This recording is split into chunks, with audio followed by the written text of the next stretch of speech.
Hi everyone, I'll just go and get the put light on the tick.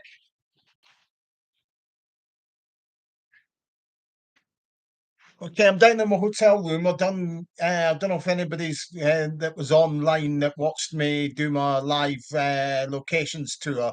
I seem to have lost all the comments. I know lots of people were asking questions about the locations tour as I was doing it, but unfortunately, I lost all of the somehow the on the my YouTube settings hasn't stored all of the comments, so I don't see anything anybody asked. So if you've got any questions, if you were watching then, if you just like to add anything more about or repost your questions, and I'll answer them for you now if you want.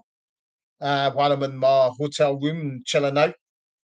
It's just that of all the comments, I know a lot of people made comments about the video. I couldn't answer them as I was recording the video at the same time. So if any of you want to repost the questions that you posted up, and I'll answer them for you now. It's just that the all the comments seem to have been scrubbed from the actual video. I hope you enjoyed the video as well. That what there was of it. It lasted for maybe about an hour and a half or something like that. So if you've got any questions that you want to post up about the video at all, or repost them and ask your question again, I'll answer them as soon as I see them on the screen for you. I head back up to Edinburgh tomorrow.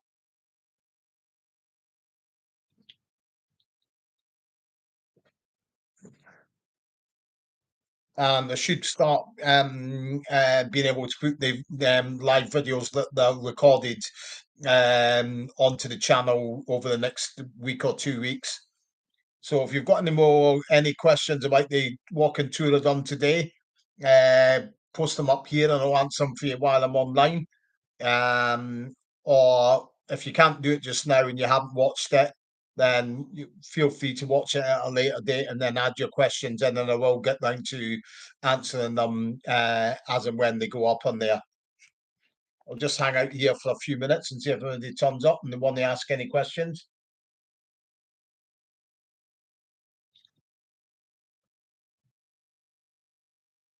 All in all, I've managed to, during the time down here, I've managed to maybe get then and now photos for about 30 locations, so that's good. They're all spread around the Borehamwood area, across in Wembley and Stonebridge, Park Royal, and those areas in Kingsbury as well. So if you've got any questions you want to ask me, post them up and I'll answer them as soon as I can see them on the screen. If it's anything to do with the video that I've done today, just thought we'd pop on while I was at a loose end in the hotel room because it annoyed me a bit. I mean, I know a lot of people posted a lot of comments up when I was on that video, but they've all been wiped off of the settings.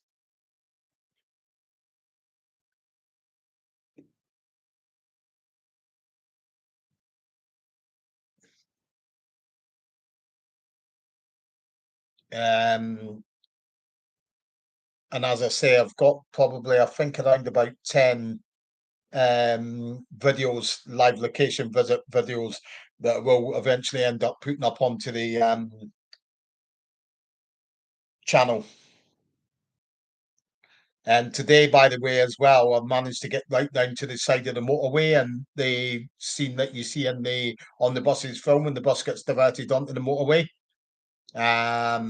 Those pictures I will post up, as I said, on my live video. I'll post them up on when I run through my on the buses filming locations, run through on my Facebook channel. On the Facebook group that I run, which is on the buses filming locations now and then.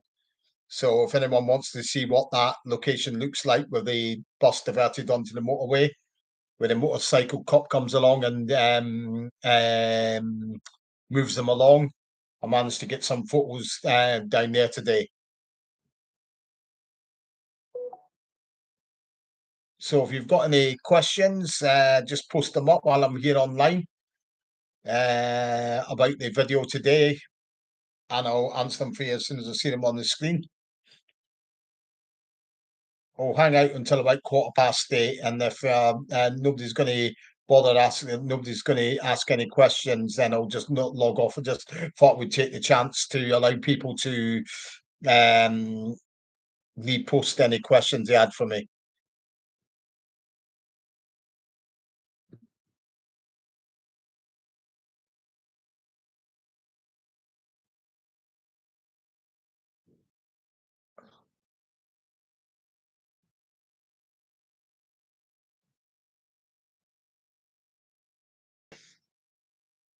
So just post up any questions about the video today or watching the video, and you posted up anything that you any questions, then post them up again because they've been totally wiped off of that video earlier on. YouTube's not stored the or maybe it was me in the settings didn't store the live chat, if you see what I mean.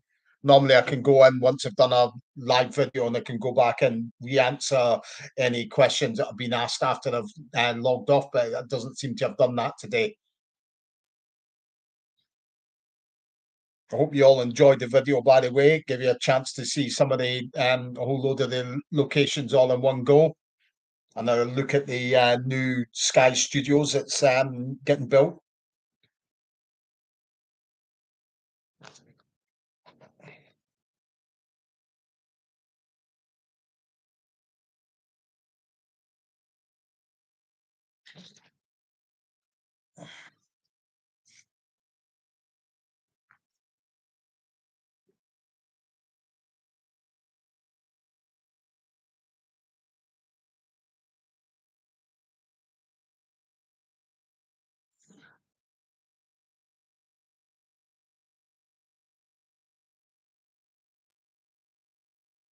The I'm not feeling too bad actually. Cheers, Dino. By the way, yeah, I'm not feeling too bad as it goes. Certainly nowhere near as bad as what I did the first day that I was down here. Um, it was stifling sort of heat, so it was sort of like testing, but it wasn't as bad as what I thought it was going to be, to be honest. Um, the cars along their high street, they are more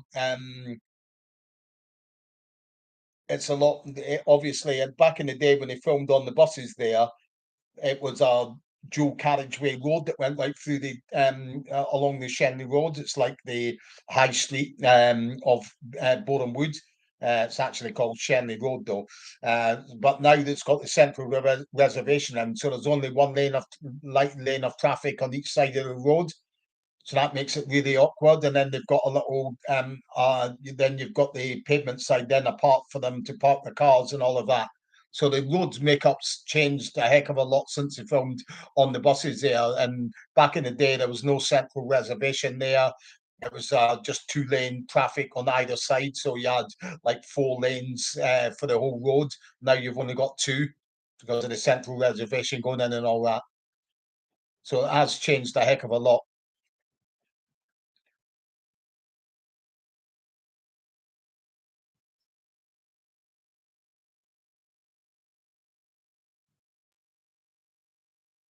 So if you've got any other questions, just post them up and I'll answer them for you about the walking tour I've done today.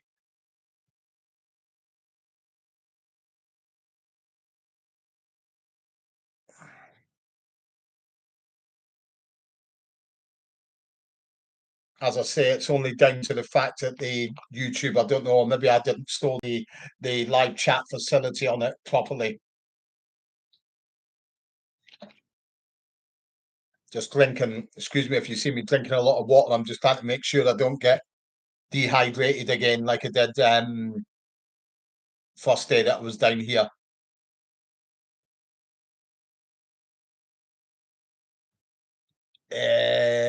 Not that I can think of now. The shop that I mentioned at the start of it, it was like a cafe. It was Tony Macaroni or something like that. That was still here when I first came down here in the 2007, and you see that actually in the film. So that was there up until about maybe 2008, 2009, something like that, maybe even as late as 2010. So that one I would say is the longest surviving one. It was like a little greasy spoon cafe type thing. Um, the post office is still there. I think I'm not a Borehamwood resident, so I couldn't confirm that. But the post office, that building that I pointed out at the early on in the tour, with the pointed roof, that is still there. Although next to it, which I think was part of like a sorting office, it's now been converted into a nursery.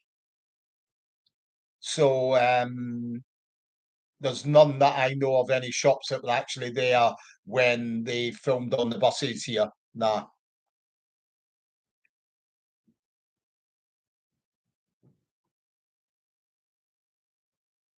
I can't remember if I did or if I didn't. I might have went in there and had a coffee or something like that. I'm not too sure. As I say, that we're talking now about when it closed. It was probably around about maybe 2010, so it was like 12 years ago.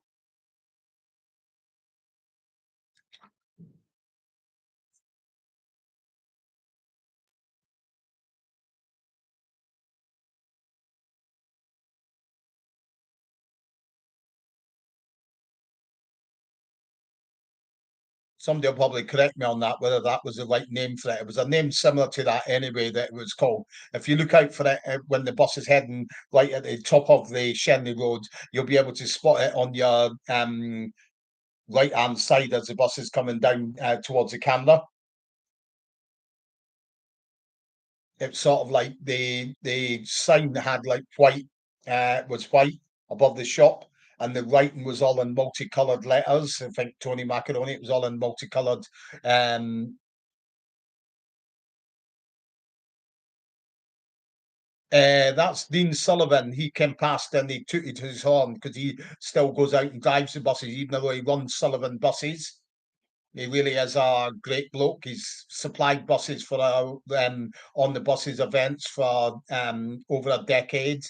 Um, he's also obviously he hires out he supplies the buses to for filming for the likes of EastEnders. The Bill we done when that was still on, Casualty, Holby City, adverts. He actually supplied one for the Harry Potter film. He supplied one for James Bond films. He's done a lot, really. Basically, he's very heavily into the film industry and all of that.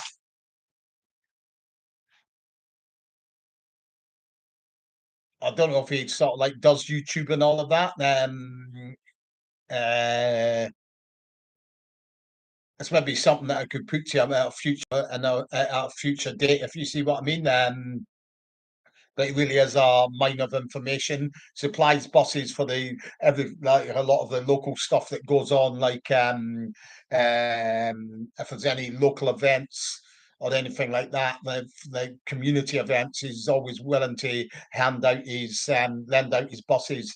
Hi Dave. So as I say, if anybody's got any questions that the app they posted up with a live video, can you like repost them here because they've all got wiped from that original video. There's no questions actually on there.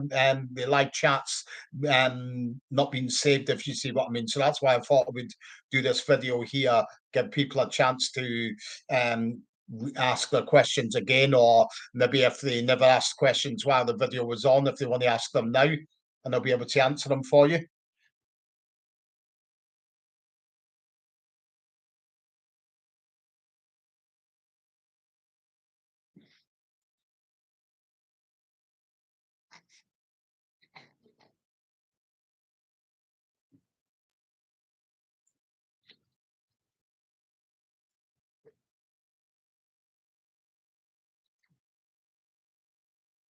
I don't think I've drunk so much water in my life, I tell you, in the last couple of days.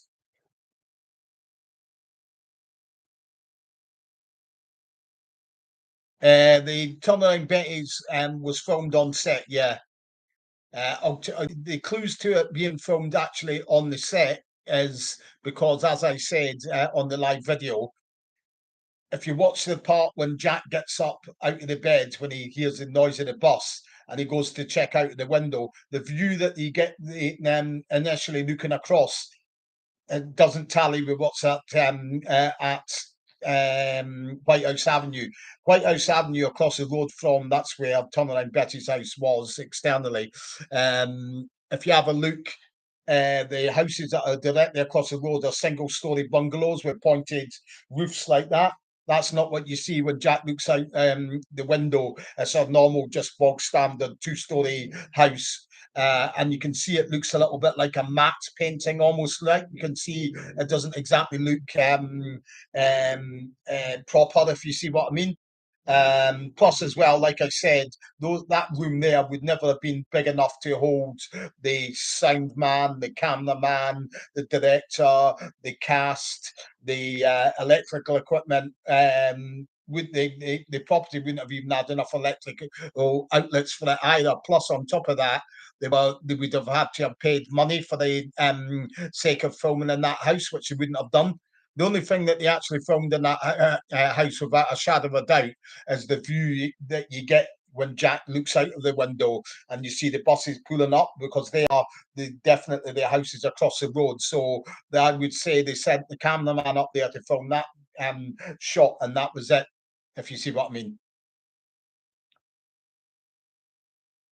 Plus the makeup of the room, when you look at it, it doesn't tally with the bedroom set up upstairs that you see in the actual scene.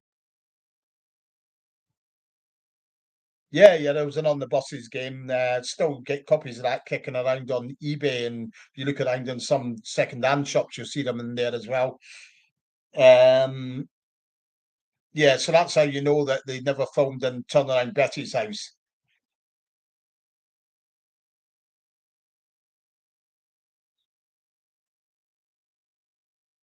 Plus, as well, that the way filming was and filming scenes. If you film in a house anyway, where it's not the sort of thing that they would do, you've got the added sort of like peril of somebody like I said, a utility man knocking at the door, noisy kids out in the street playing out in the street, making a noise and disrupting the recording. Whereas when they record a scene in the studio, it's all totally controlled conditions that they've got, and they can bash it out in maybe 1, 2 takes if a line's fluffed here or there. But filming in a house, you've got the added perils of noises, somebody knocking at the door, um, getting the lighting correct, and everything like that. Yeah, the Butler House was the same as well. That was all done on a set. Everything that was done there was all done on a set. Interior shots, if you see what I mean, of houses and things like that. They were all done on the studio set.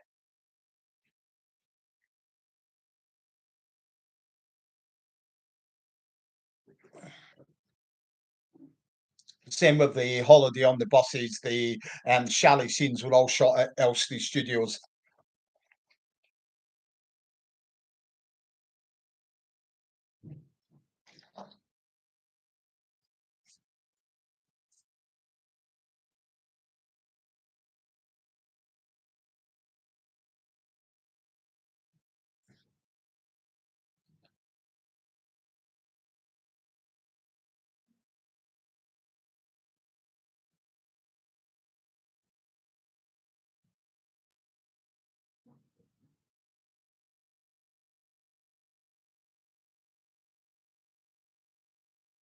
I think he might also have supplied the bus, Dean Sullivan, for that Harry Enfield sketch.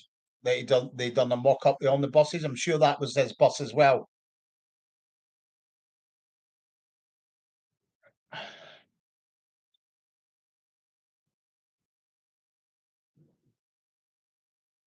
No, that would have all been down to a job of like the locations manager. They wouldn't get involved in that side of things unless they had some sort of like knowledge of the areas and they made a suggestion to film it there. But I would say that was unlikely, if you see what I mean. Because Jack was in Fulham, lived in, and Bob Grant lived in Fulham, I think, at the time with his wife Kim Benwell. So they never done any filming around the Fulham area. So obviously, there was no input from Bob on that front. And Stephen, I do believe, was in like East London, but he never filmed either.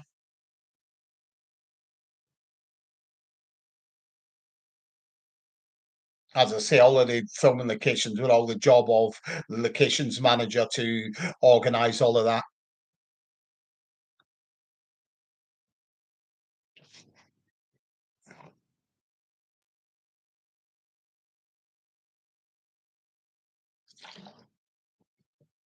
As I say, I don't think I've drunk so much water in the last 2, 3 days. Um, than the last 2, 3 days. I've absolutely drunk lots. Hi, Anthony.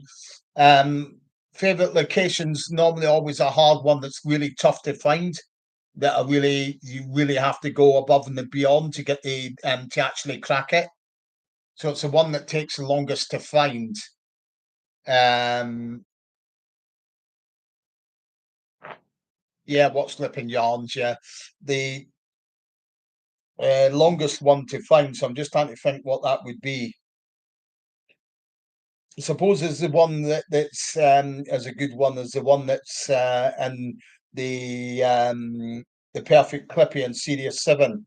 Looked for ever and ever to try and find that sort of like location, that sort of terminus where where they stop the bus and get off, and then Olive follows them and ticks them off. To really had to use all of my sort of knowledge, not knowledge, but all sort of like avenues to actually find it. So that one definitely um, is one that's sort of like satisfying, if you see what I mean. I'll see what the photographs that I took of the motorway today, because that one might come very well as well. Um, yeah, yeah, there's the ones in a rural one that's nowhere to go when the motorbike crashes out in the countryside. You see the motorbike wheel rolling down past a finger post sign in a country lane. All of those country lane scenes, I've not been able to find them. I've looked high and low for them, and I've just not been able to find them anywhere. I still look from now and again, but um, the problem is there's nothing. There's no real clues to go on. There's only one house that you see right next to the road as one clue, but that's about it. The rest is just trees with hedges along the side of the country lane and electricity pylons, and that's it. And that could be anywhere in the country, basically. I've looked North London. Um, well, you don't know where that is to get any help from the locals, if you see what I mean, Sam. That location, you don't know where it is. It could be North London, it could be Northeast London, it could be Northwest London. So you don't even it's like looking for a needle in a haystack in terms of that. But in terms of the locations, um there's only maybe about 20 locations that I haven't found from the films in the TV series. 20, 25 at the most, and that's about it.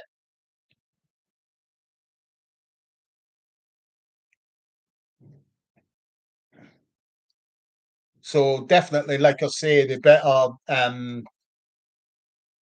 best locations I find are the ones that are really hard to find.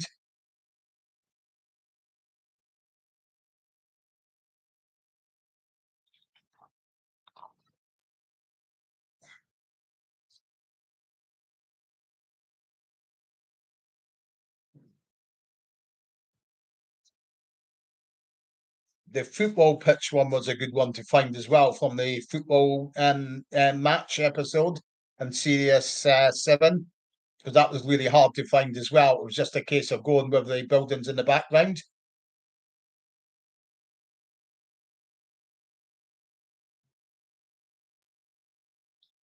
Oh, that was like the Gate Studios. So basically, right across from where Gate Studios was is basically where Elstree and Borehamwood's train station is. And the train line there runs. If you head south, you get it takes you into St Pancras. You head north, it heads up to Luton. Basically, for when they were filming there, obviously, this was like you're talking 1920s, 1930s. So obviously, film was precious back then as well.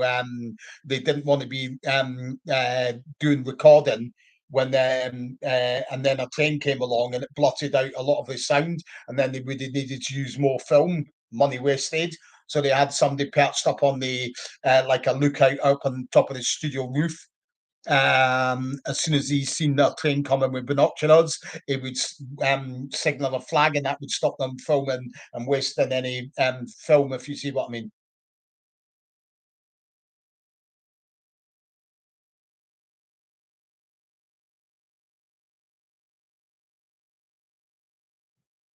Yeah, the problem with that is it's all totally the locations that are sort of like unfound now. Obviously, the TV company LWT doesn't exist anymore. It's all under the ITV umbrella, basically. So a lot of what was knowledge within the LWT has been lost in the realms of, God knows where, if you see what I mean. As for the film company being Hammer, of course, that's been sort of like under new owners and everything like that. Not that I've noticed this time around, no. Although sometimes you can never be too sure. You see somebody that might look like somebody you think you've seen. Yeah, I've been in the Elstree studios before. I've not been in the BBC studios, but I've been in the Elstree studios before a few times. We held a couple of our events down there at the Elstree studios. I got invited to the birthday party of the man that I mentioned, Paul Welsh. He held a birthday party that was held at the studios. I got an invite to that. That was the same night that somebody watching the studios took me away and showed me the corridor that they filmed Holiday on the Buses in, and I got the photographs then. That's how I managed to get them photographed. So I've been in there about maybe half a dozen times, maybe a little bit more, to the Elstree studios.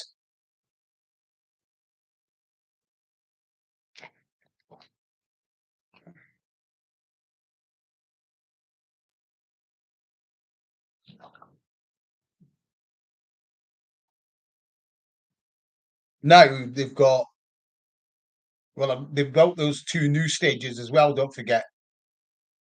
So I think it might be like six or eight now that they've added those other two on. But don't quote me on that. I think it might be like they've got eight stages there now.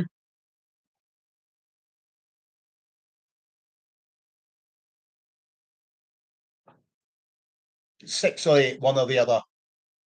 Um,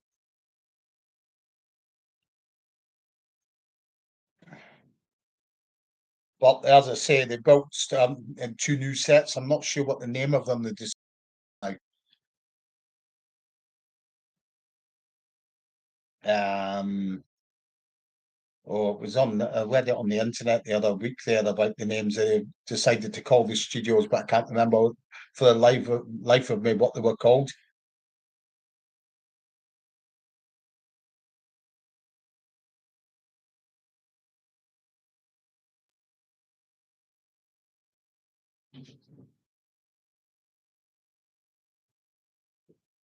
Of course, they still make lots down there anyway. Of course, that's where they make Strictly. They make, well, I know up until recently they made Who Wants to Be a Millionaire with there when Chris Tarrant done it. Um, I think they also made, because if you notice they when I was doing the video they had like Oscars up on top of the studio. They're all the Oscars that have been won by films that were made there. Oh yeah, definitely, Dave. You're going to have a look on Google and you'll find it no problem. It'll be, you look at the overhead shot and you'll be able to count them out straight away. Um, it's six or eight. No, that was the 1960s. Sam, definitely a 1960s episode. And that CND sign on the wall has like been there since. It's faded a lot over the last over recently, but it's been there since obviously since '69. It would have been.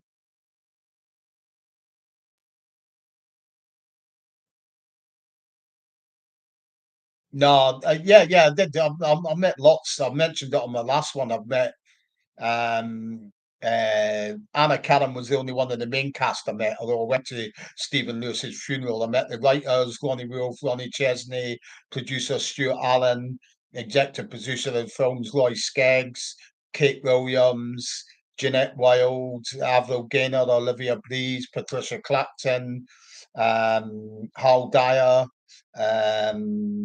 Nina West, Sandra Bryant, Maureen Sweeney, John Lyons, Michael Slater, Sheridan L. Russell, Jules Walter, Pamela Cundell, um, um, Linda Regan. Yeah, she was. Yeah, she was Michael Robbins's wife. Um, I met Doris's daughters. Met Stephen Lewis's nephew, who was in an episode. Um, Lucy Allen, she went on to be a stuntman. She was Stuart Allen's daughter. She went on to be a noted stuntwoman. Um, just like think, I know there's more than that I've missed. Um,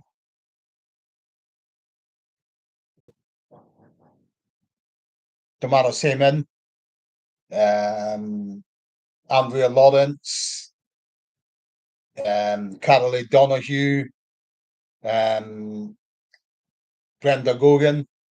It's probably more than that. Again, you know what I mean? They just keep coming to me every so often. That's through the sort of like my events that I've organised over the years and everything like that, where I've met them.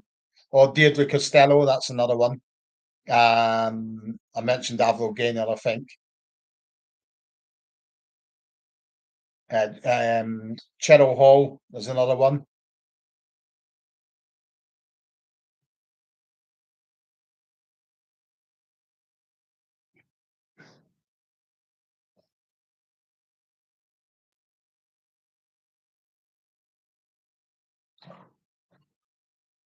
Yeah, Michael Robbins was my favourite, so I would have liked to have met Michael as well, although I did get what's what.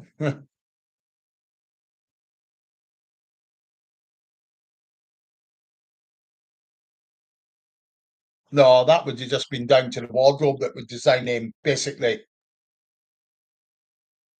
My favourite location would be the, as I said earlier, would be the hardest ones that I've found, Pete. So the terminus that they stop at in the episode, The Perfect Clippy, was devilish to find because basically finding locations, it's a big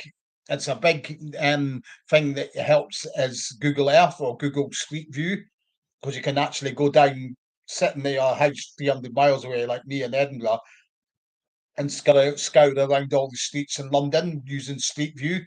But that particular location, that road has been shut off now. There's no through road that goes through there, so you can't look at that street on Google Street View.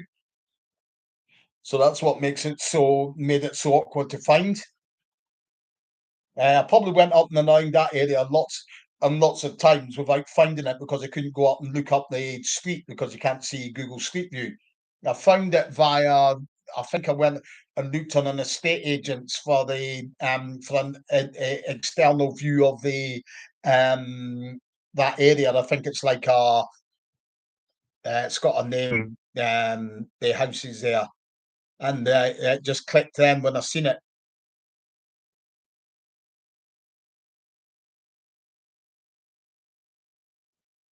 Probably the first time I remember seeing it is like when I was maybe about 4 or 5 years old, and I used to watch it with my brothers, probably during the first run of repeats, maybe 4, 5, or 6 or something. So that would be about 73, 74, probably when they were repeating them, which they did up until 70, probably late 70s, and then they sort of like drifted out of off the telly for a while.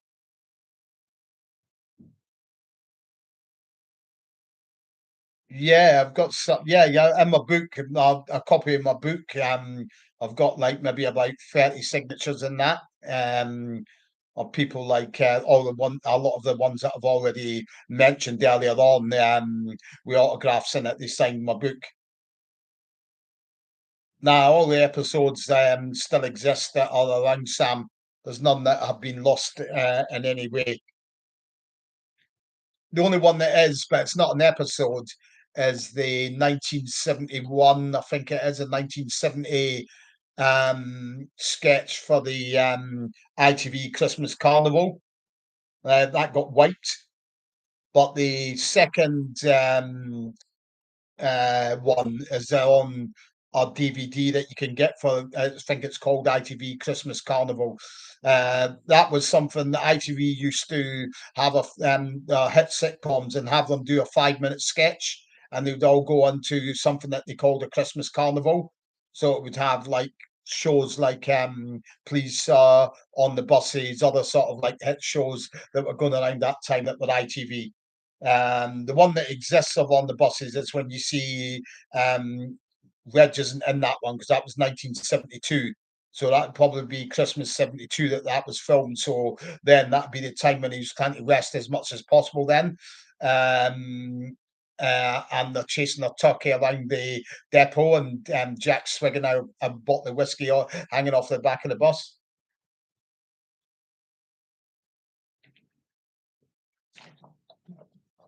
Oh, they mess up their lines. I wouldn't say laughing too much. They just messed up the lines. But a lot of the times they kept it in anyway. Um, so they wouldn't cut for a mere little. You can look and watch a lot of the episodes, and you can see like there's one. I think it's the episode when Stan's trying to clean his uniform, and she go and he's using a knife or something like that, and then he goes and puts it back on the table, and then um, Doris says something like, "Here, don't eat that fork with that fork" or something like that. They just leave it in. They didn't bother cutting it out. But I mean, I don't see a harm in that anyway because we all do it anyway in real life. We all will have to stutter and say something wrong, so it makes it a little bit seem a little bit more realistic as well.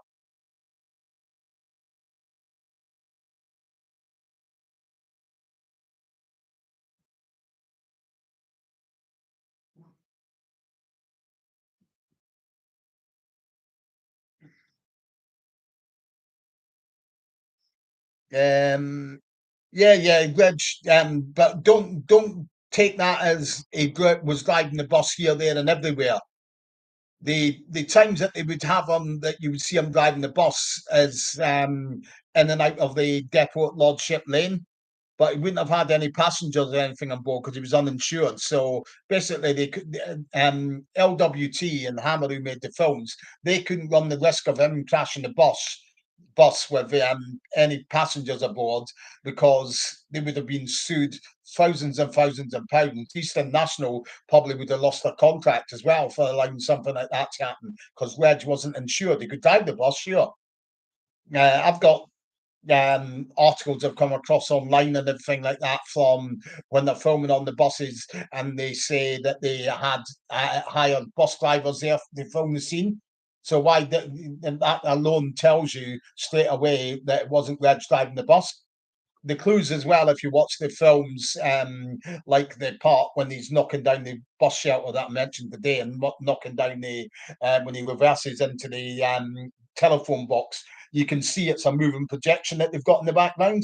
So all they would have done is filmed Reg at a steering wheel inside the studio, turning the wheel like that to make it look like the bus is moving with the moving projection behind it. You see, but he wasn't actually anywhere on the road.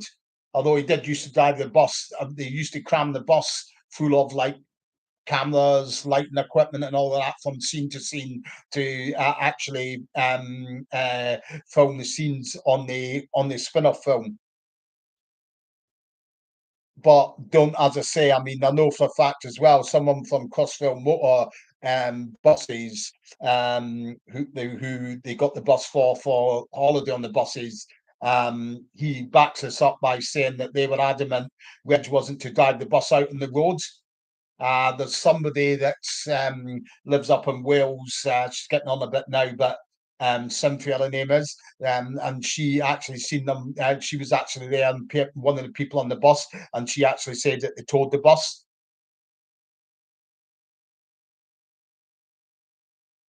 Now that's Mutiny on the Buses, Sam. It's not an actual episode.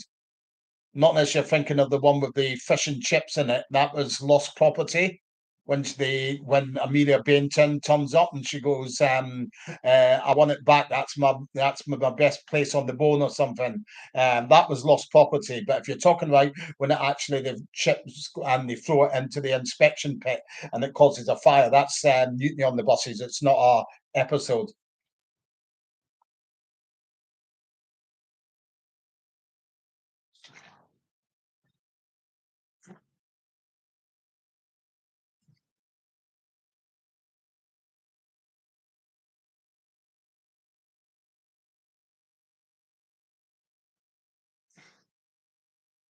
Yeah, but that's not with fish and chips. That was a cigarette that Stan throws into the ticket box. So I'm assuming you mean the mutiny on the buses, Sam. That's the one where they put the when the chip papers set alight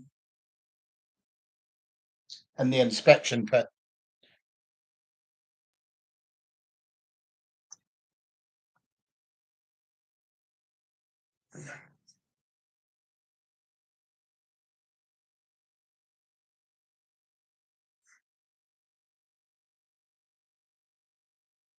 For the TV series, yeah, yeah. They might very well have got them cars to bring them in and for the films, but the TV series I know because Doris, um, she lived in Putney Bridge and she used to travel on the buses and the tube. She used to catch a bus and the tube. She chose to go that way, I think, because she wanted to mix with mums of that time, so she could garner a lot of what mums were talking about then and pick up their mannerisms for the part of mum and on the buses, if you see what I mean.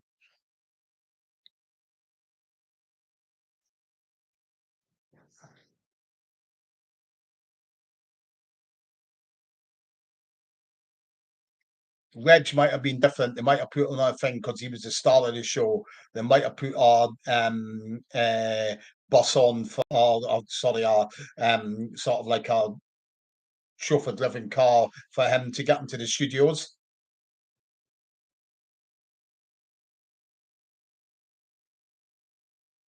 Because as I say, he was like your star of the show.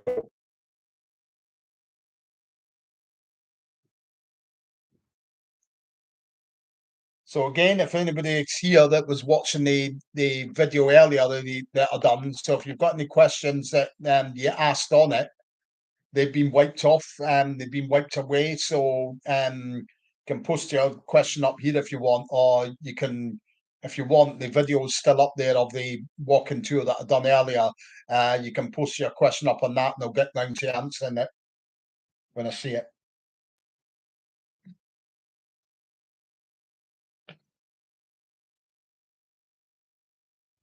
Just around the train station, Sam. I think there's I showed you Gregory Peck and Alec Guinness and Reg Varney. I think Harrison Ford's down there near to the entrance of the train station. Peter Sellers was one there as well. I'm not sure if Margaret Rutherford's there, and there might be another couple more, but I can't remember. There's maybe about 10 or something like that, all around by just by the train station. They don't actually go right down the high street with them or anything like that.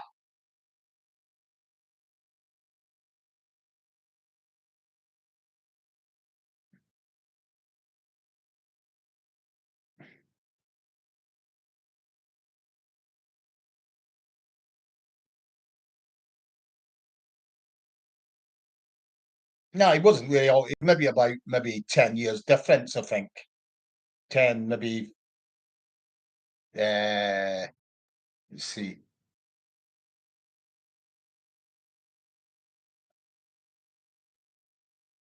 Yeah, maybe about 10 years difference between the character and the actor. How far? Oh, well, it's nothing compared to what I've walked on the last. I can tell you now just by my looking at my settings on my Fitbit. The first day that I was down here, I walked 10 miles. Yesterday, I walked 11 miles, and today I've walked about 7 miles. So the 3 days that I've been down here, I've walked about 28 miles.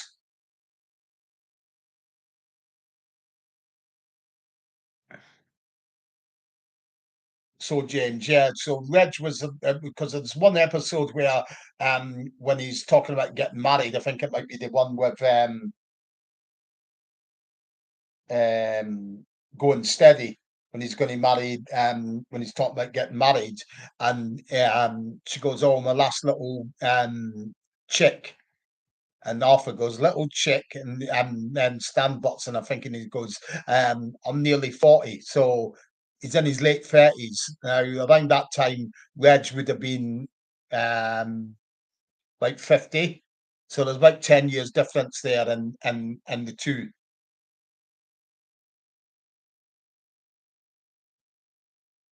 Yeah, that was at Sound Stage 5, Fat Lad. That was all done in Sound Stage 5. That inspection pit as well. Damaris Heyman fell down it.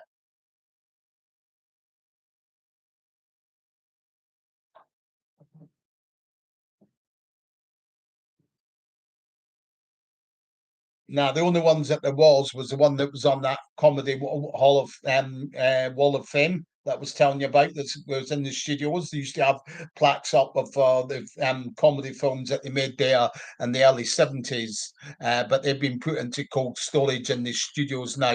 I'm not sure what they're planning to do with them.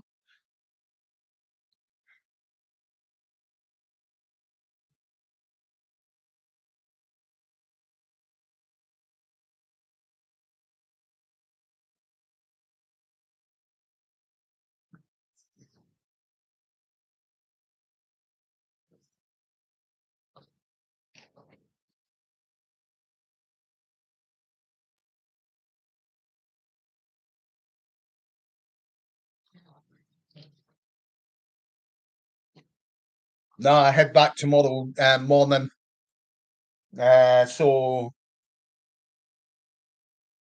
go to sleep tonight, get up, maybe have breakfast in the hotel, and then I travel back into London from a train back up to Edinburgh. I'm working tomorrow night. I'm back at work tomorrow night, so I don't want to be getting back into Edinburgh too late. I want to have time to unwind, unpack, chill out a bit, and then have tomorrow to get ready for work. If you see what I mean.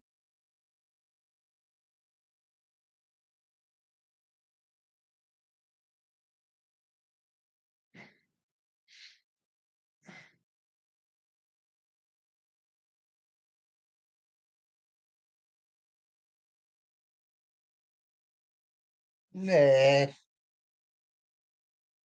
yeah, and chatting to people that have been involved in the show as well. Obviously, the likes of Stuart Allen, who was producer, also helped in the casting of the show, the writers and things like that, and just researching the subject around online, picking up information from various sources as well, of people in the know and such like, and unearthing these filming locations like I have done as well. So just a case of suppose it's sort of like you're driven by a knowledge to know to learn more, if you see what I mean. It's always a sort of like you're driven on to know more, where can I find some more information on such like? And then it just sort of like to me, it's one of those things that it'll get stored away up there. It's doesn't really get lost anywhere. Once somebody tells me a nugget of information, then obviously you store it right there, and it's always good to know. John Lyons is another real great bloke who's been to a few of our events. Very talkative, very knowledgeable as well. Remembers a lot of it about filming on the buses at that time. A real great bloke John Lyons is as well.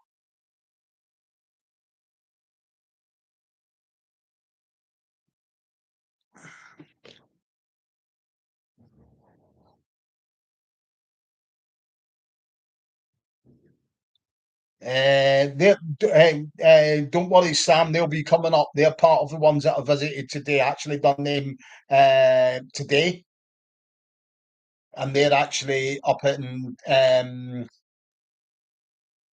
near St Albans. So it's like a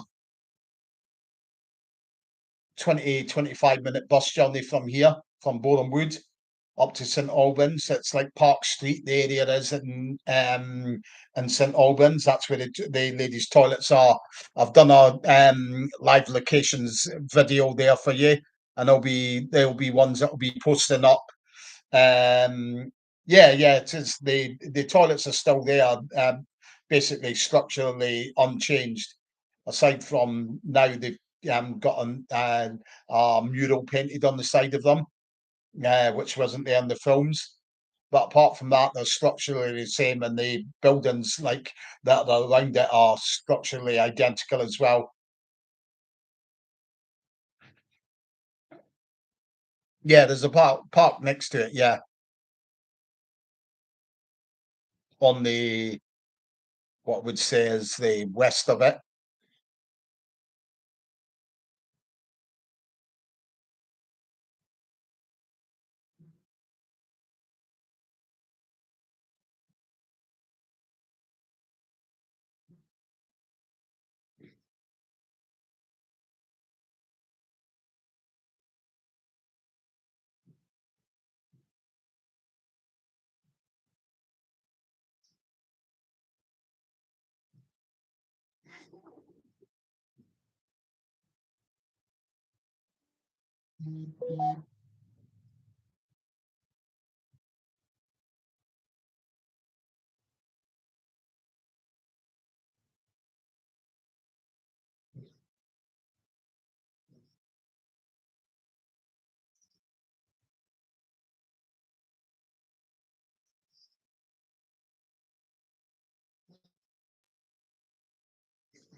Favorite location. Maybe the one with the where Blakey gets towed by the donkey, because that was difficult to find, and lots of people, when you tell them it was filmed back at the studios and not at the holiday camp, they can't believe it. Or the corridor and holiday on the buses is the same. People even try and argue and say, "Nah, they must have filmed it at the studios. I mean, at the holiday camp." But nah, they definitely didn't. Um, Ones like that are really good ones. Try to think of what other ones. Obviously, the ones I'll see how I've done with the photographs I took today down at the motorway. If they've came out really well, they'll probably be in amongst the favourites as well for the how I needed to use all my ingenuity to get down there and photograph it without getting my collar felt, so to speak.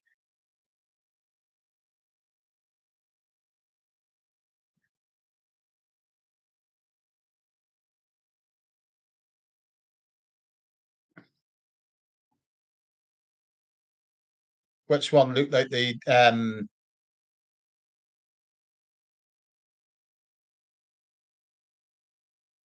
camp? Now, if you know that it's not around the camp for the simple reason as the background is in the detail is in the background there basically of that location, because there is nowhere and no houses like there is in the background of Blakey getting towed at the holiday camp. Walked all the way around there, and it's absolutely not the holiday camp. Same with that corridor. Been walked all around inside the holiday camp, and there was nowhere that tallies up with that corridor there until, as I say, I was at one on a private function at Elstree Studios, when somebody walked in and says, "I'll show you where they filmed that," and they took me away and showed it to me. And straight away, as soon as you see it, you know it. As soon as you see it, say, "Christ, that's it there." Obviously, the reasons why for that one as well, why it makes sense when you think about it, why it had to be why they all have gone to the toilet. I mean, there's kids walking at there could be kids around our holiday camp at that time and when they wanted to film that scene. So they couldn't have something a baby doll nighty when there's kids around and all of that trying to film that scene.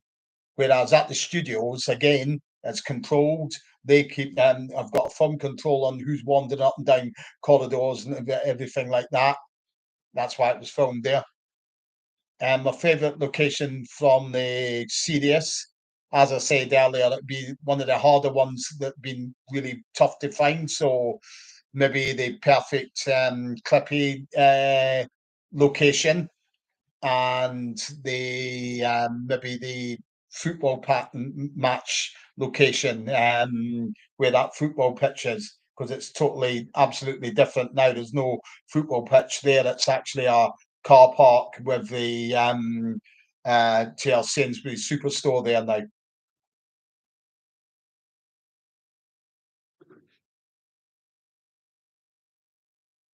Of course, they can change through time because when you're on there for you go to visit another one and you can see straight away when you see it. There's still a few locations that I know where they are, but I've got to get down to going and actually photographing them. Sometimes you can go there and especially if it's one that's been really hard to find, when you see it, that then becomes your favorite then, if you see what I mean. So it can change.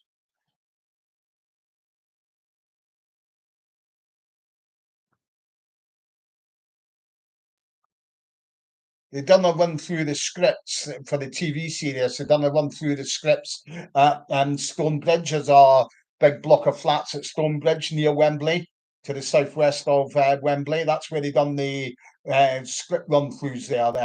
We know that because John Lyons distinctly remembers that. He used to go there and do script run throughs on the Mondays. Tuesday, Wednesdays, they would be filming the outside external locations, and then Thursday they done a run through like a rehearsal, and then Friday record it.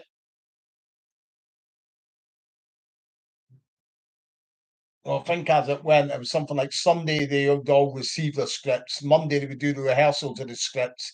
Tuesday, Wednesday would be external filming locations on location, and Thursday would be like a run through, and then Friday they would record it. That's as I understand it.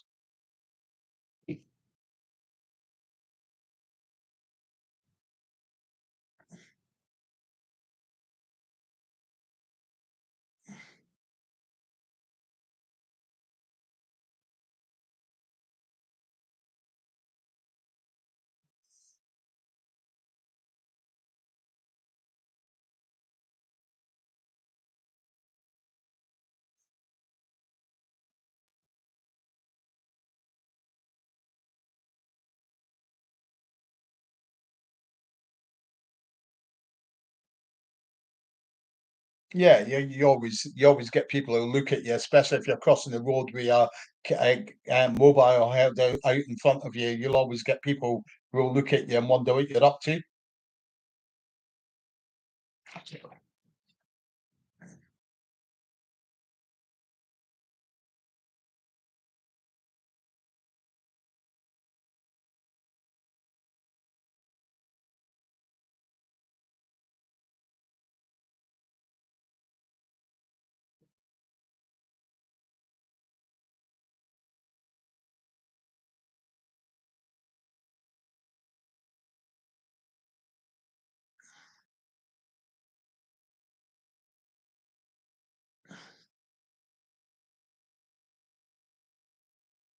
Uh, Depends really. It's a generational type of thing, I would say. The older generation most definitely do, but newer generations and people that are younger who maybe don't know the full history of the place, maybe don't,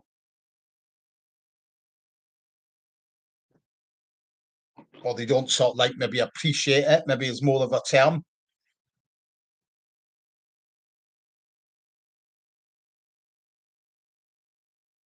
I mean, because I've always said I think it undersells itself.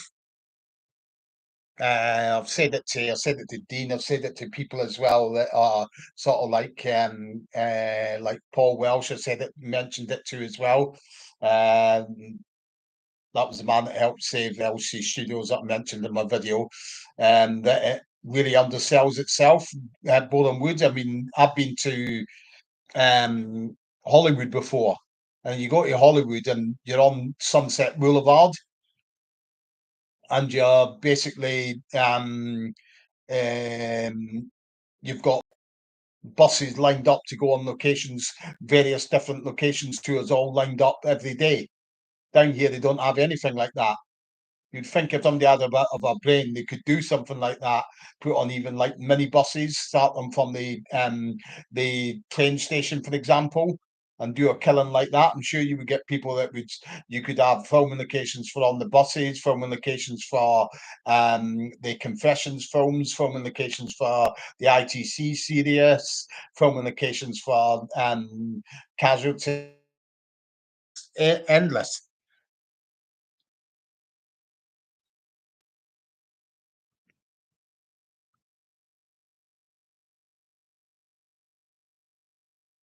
Um,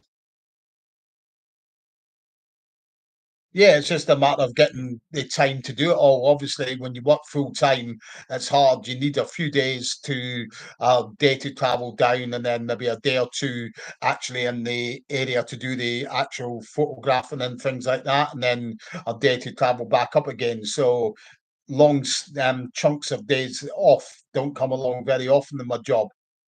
This one I was able to do because I've been off. This is like my what they call my summer fortnight, if you see what I mean.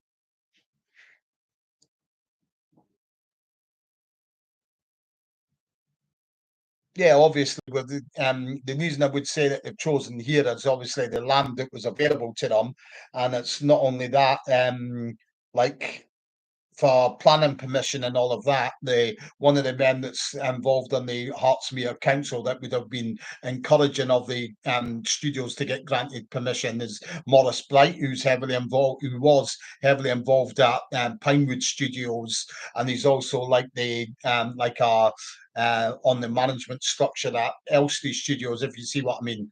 So he's very into his studios. So it would have been easier to get past in the Borehamwood area. Plus, as well, obviously those buildings that I was showing you where the MGM studios used to be that I said they're still there from then. They're all sort of like involved in supply stuff for Elstree studios. So no doubt Sky will be able to use those as well. That's just like props and stuff like that, if you know what I mean. So it's very convenient like that. It's the town's got everything to supply studios. So that's probably why as well why Sky chose Borehamwood.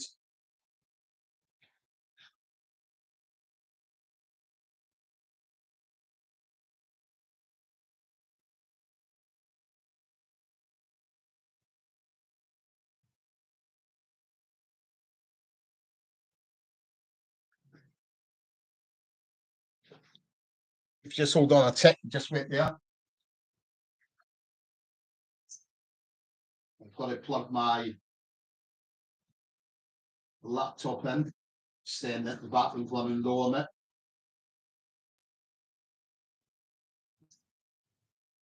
Got my switching off on you. I'll be back in a tick.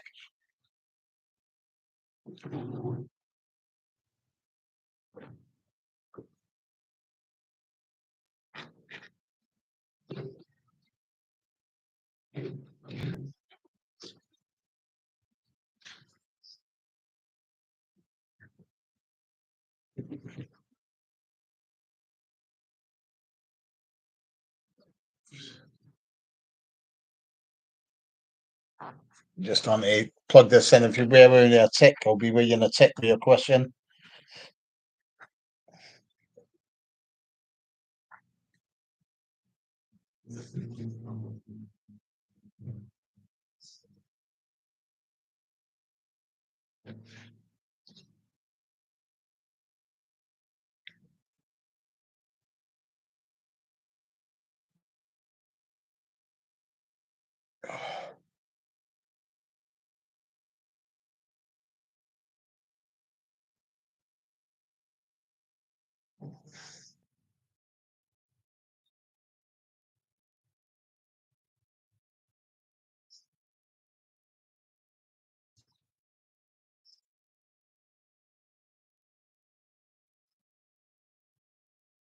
Okay, I got cut off there, a tick.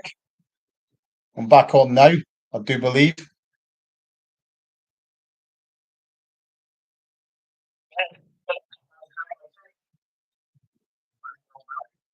So basically, for was it a real laundrette in the film in the high street? It wasn't in the high street, the laundrette. The laundrette was actually up in Manor Way, so it's not on the high street in Shenley.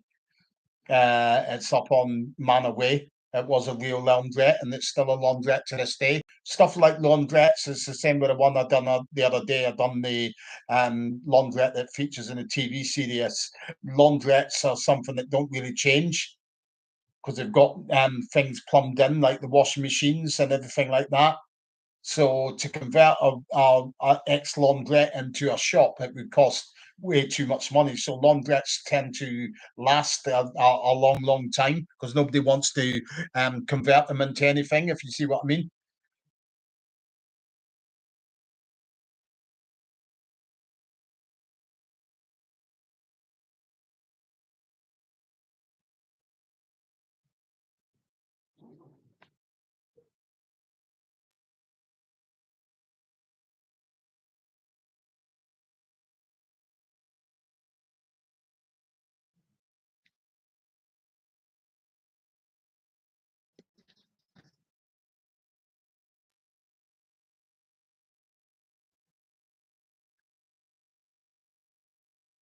Just keep your questions coming in. If you've got any more questions, post them up. I'll answer them as soon as I see them on the screen.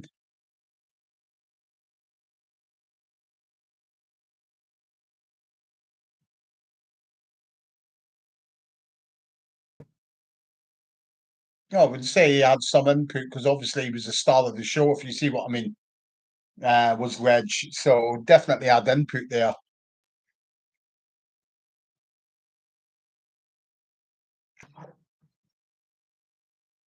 I know I think I've can't remember what I heard it before, where it was that I got it from, but basically he wasn't keen on the character being married off, especially like I think at the end of Mutiny on the Buses, because obviously he didn't see the merit. He couldn't see how you could have the character of Stan. He didn't want Stan to be a character that was like womanizing when he was married, if you see what I mean. So basically he would have pointed out he didn't want Stan's character to get married because being that he was like a faithful husband to his wife, he didn't want to be portrayed and seen as being a womanizer and a cheat and all that. Like that's what you would if you think about it. If you had been married at Mutiny on the Buses, if you had been married, what would have happened to the character in Holiday on the Buses? He would still need to have been sort of like flirting with the women because that's what the whole premise of On the Buses was basically him and Jack being Jack the Lads, pardon the pun. So basically, it just wouldn't have worked with Reg being married in the end of Mutiny on the Buses.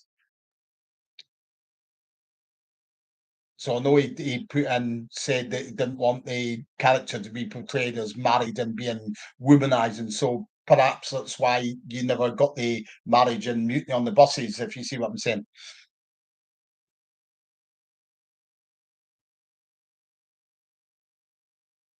props would have either ended up back in the props department to be used again for another TV series if anyone needed any of the props, or some of them might very well have got auctioned off in the end when the LWT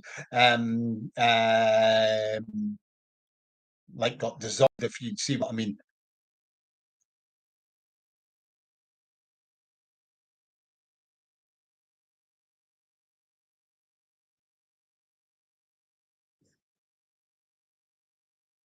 I don't know what you mean by memorials. If you mean stuff like plaques, then yeah, there's the one at the holiday camp in Prestatyn on the wall.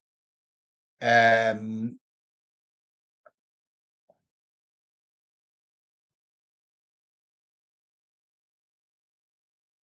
I'm just trying to think. I know there's a plaque on the wall, but I think that only states that there used to be a bus depot there in Peckham.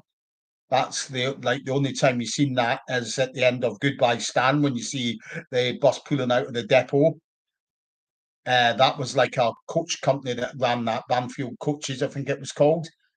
So it wasn't actually a bus company, but and that got knocked down and demolished. And but if you go to that spot there's a new housing estate there, but on the front of the housing estate and built into the side of the house, there is a plaque there that says that a bus garage once stood there. But that, I don't think it actually says that that on the buses was found there. So it might very well be only that one, as you mentioned there, Jordan. I can't think of any other ones.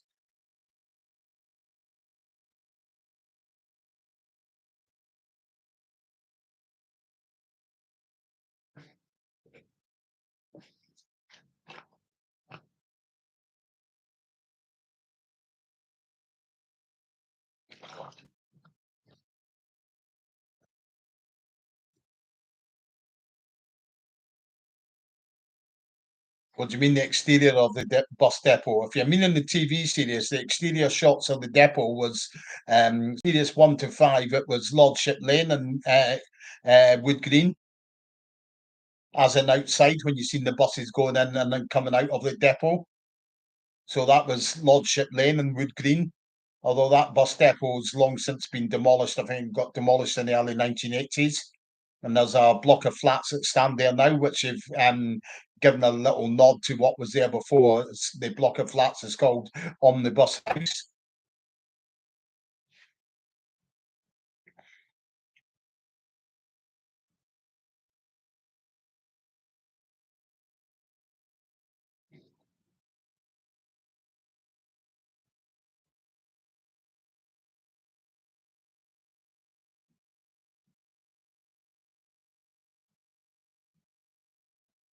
I don't know what you mean by input. Obviously, they supplied the scripts and all of that for it. If you see what I mean. Obviously, it was up to them the direction that on the buses went, and when they started writing it, because obviously they became the chief, the sort of like the chief writers, if you will, the main writers, because obviously by this time Ronnie Wolf, Ronnie Chesney were working in America on the US spin-off Lots of Luck.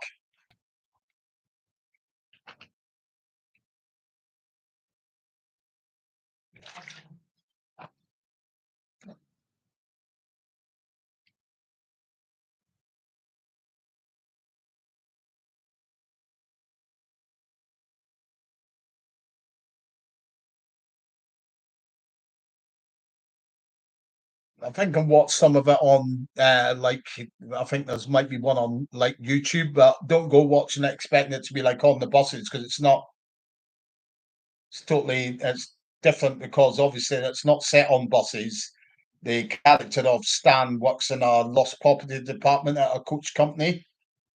Jack, I don't know what Jack is. I think he's just a friend of his or something like that who doesn't actually work at the depot at all.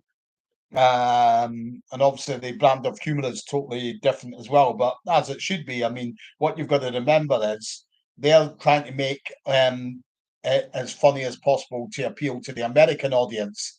So if they were to make it like the British on the buses, it would have flopped because the American sense of humour compared to the British sense of humour is totally different. It's poles apart, basically. I mean, over here, over in the UK around that time, it was all saucy seaside postcard humour, like as you had in the Carry On films of the time as well. America just never got that. You just need to look at um, Morecambe and Wise, and they flopped. They couldn't crack America. They just never hit it off at all with the American public. Whereas over here, they were seen as legends, weren't they? Um, yeah, yeah. Obviously, they would have ideas for the episodes, obviously, because it was them that was writing the scripts. So that is their ideas, isn't it? The scripts that go in there. They're the ones that actually wrote the scripts.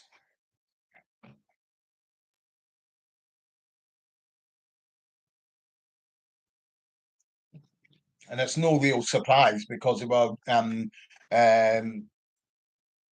much vaunted sort of like playwrights anyway. They have written stage shows. Stephen Lewis wrote Sparrows Can't Sing, so they were noted playwrights. Anyway, it wasn't like they were just being dragged in and saying, "Oh, can you write us some scripts?" Because they were both very well versed in writing scripts and plays and such like in stage shows.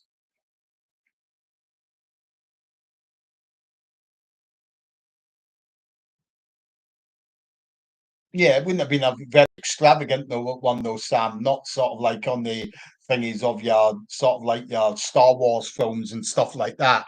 It would have been on a lower scale, obviously. But yeah, it would have had like they've been premiered.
Well, the high street is, like I said, it used to be a dual carriageway, two lanes all the way down the high street, but now it's only one because they put in a central reservation.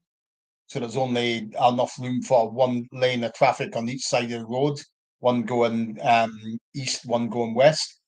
So they're definitely narrower in terms of the main road, obviously. Obviously, as well, um, in today's day and age, more people have got cars, so more people are having to park their cars basically on the edge of the curb and all that. So that reduces the space that is on the roads as well, makes it narrower, especially your side roads like Clarendon Road that leads up to Malden Roads, where the Butler House is.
Uh,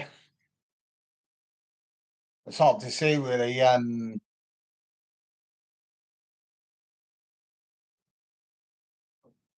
London ones are the easier ones to get to, although obviously I'd like to go back up to Prestatyn to get more angles of different locations at the holiday camp itself. There's a fair few inside there. So if it's not London again, then it will be Prestatyn.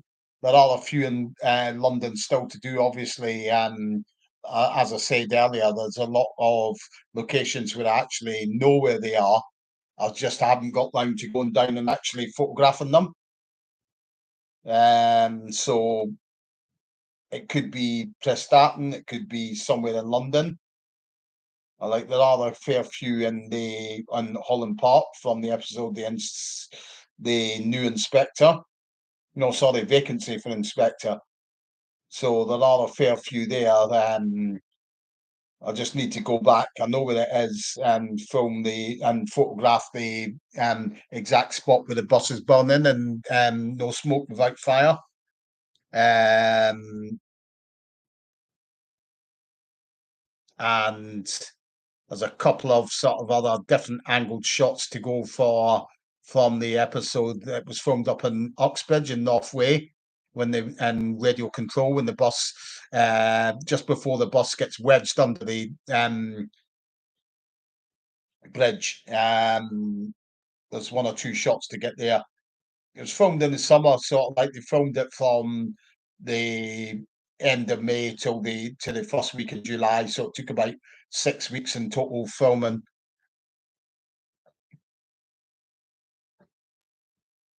That was 1973 after the Series 7 had finished.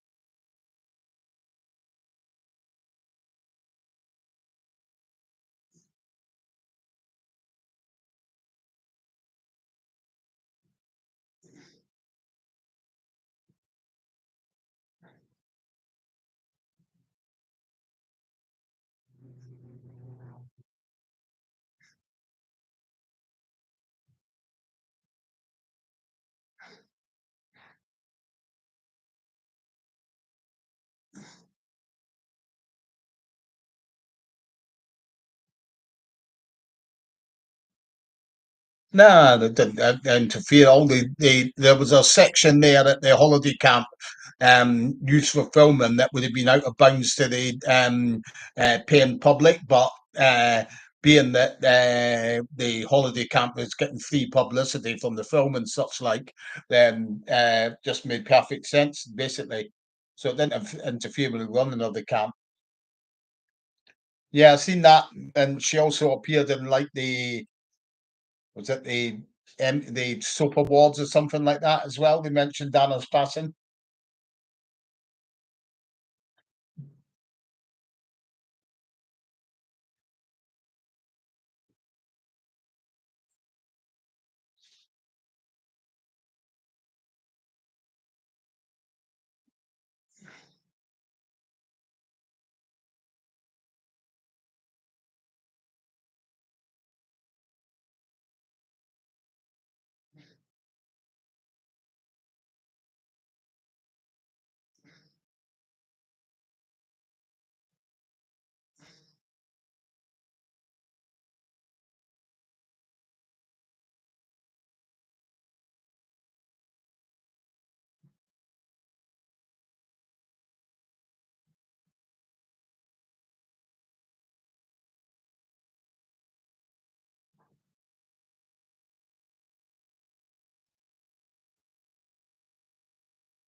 I don't think that's really one to really go down the road of. He done got the part, and that's all that really matters, really, at the end of the day. You couldn't really see anyone else doing it aside from that. So it would have been different if somebody else had the part first, like for an episode, like a pilot episode or something, and you got to see what they were like doing the role. So it's just a case of like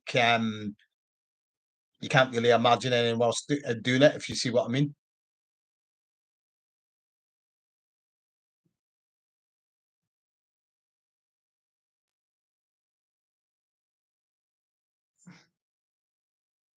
Um,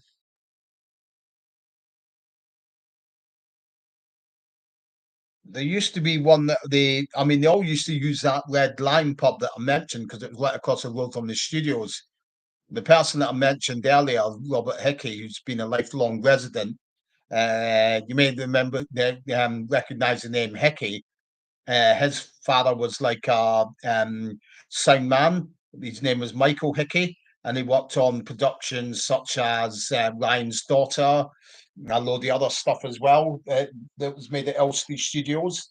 Well, Rob's one day said he remembers hanging around outside the Red Line pub and he got Reg's autograph. But again, it's one of those things that he don't know, he just can't remember what happened to it, that it's been lost. But I know a lot of people used to go in there from the studios when it was a Red Lion. Now it's a McDonald's. I'm not sure if a pub that was closed that was in Borehamwood. There used to be one called the Director's Arms. Now it sounds like it was one that would be used by people from the film industry, but I can't confirm that or not.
Right, I'm going to log off now. I'm getting a little bit tired now, and I've got a long day traveling back up to Edinburgh tomorrow. So thanks for everyone for popping in on this impromptu little Q&A, if you know what I mean.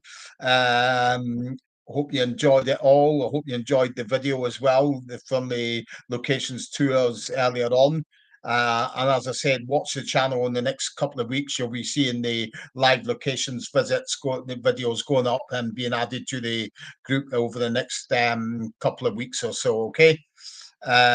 So I'll say a very good night to you and thanks again, everyone, for popping in. Okay.